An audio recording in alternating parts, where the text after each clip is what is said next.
What's up, Philippines and hello world?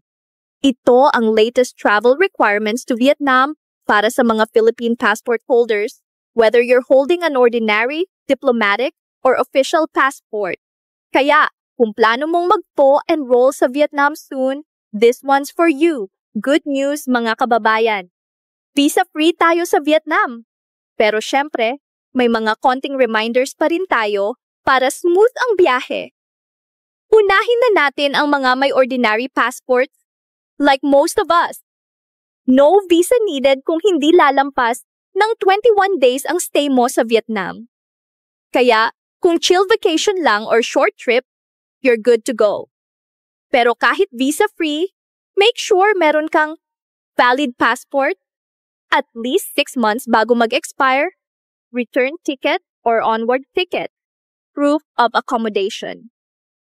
Like hotel booking or invitation letter, travel insurance, optional pero recommended, lalo na kung medyo gala ka.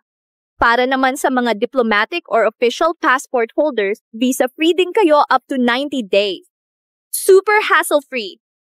Pero syempre, bring supporting docs like official mission orders or travel memos, just in case tanungin sa immigration. COVID-19. Update. As of now, no COVID-19 testing or vaccination proof is required upon entry to Vietnam. Wala nang quarantine and fully open na ang borders nila. Pero just to be safe, always check for any last-minute changes before your flight. At syempre, bring your vaccination card pa rin, just in case kailanganin. Quick tips lang bago ka lumipad. Iwasan ang overstay. May fines at baka maban ka pa. Be ready to show your return ticket or itinerary sa immigration. Kung magdadala ka ng gadgets, gamot, or malaking cash, i-check mo ang customs regulations ng Vietnam. So, ayan, ready ka mag-explore sa Vietnam. Whether gusto mong tikman ang street food sa Hanoi, mag-relax sa Ha Long Bay, or mag-coffee crawl sa Ho Chi Minh, or mag-chill sa Da Nang.